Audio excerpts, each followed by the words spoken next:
कुछ करो या मत करो, मुकद्दर में जो लिखा है वो मिलेगा। अगर इस बात पर यकीन रखते हो तो ये कहानी सुनो। तो हुआ यूं कि एक आदमी टहलते टहलते जंगल की तरफ निकल गया।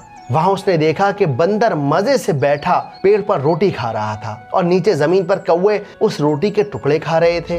ये मंजर देखकर आदमी बड़ा हैरान हुआ कि अरे वाह, बंदर रोटी खा रहा है और उसके टुकड़े कौवे खा रहे हैं। वो थोड़ा और आगे बढ़ा और उसने देखा कि शेर ने शिकार किया, गोश्त खाया और बचा हुआ गोश्त पास खड़ी लोमड़ी के लिए छोड़ दिया।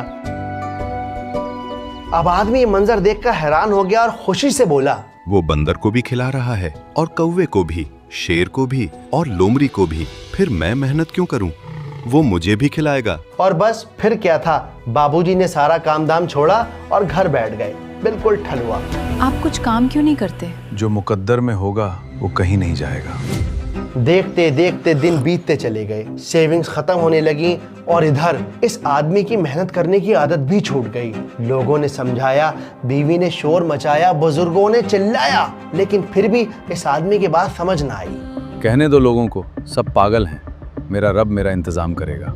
और आखिरकार एक दिन एक अल्लाह वाले इस आदमी को मिल गए और उन्होंने कहा कि बेटा, आपने इशारा बिल्कुल गलत समझ लिया मेरे भाई। अल्लाह आपको लोमड़ी बनाना नहीं बल्कि शेर बनाना चाहता है।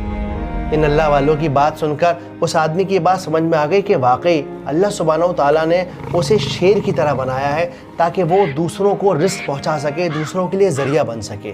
आज हमारे बीच न जाने कितनी सारी ऐसी कहानियां मौजूद हैं जहां पर एक आदमी का काम छूट गया तो अब उसकी काम करने की आदत ही छूट गई। बहुत सारे लोग एफर्ट्स ही नहीं करना चाहते और अपनी नाकामयाबी को, अपने फेलियर को मुकद्दर का नाम देते हैं।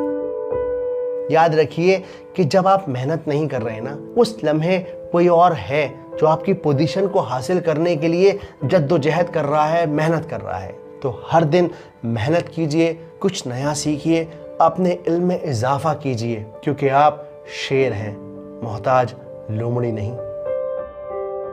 अगर आप भी इस तरह की वीडियो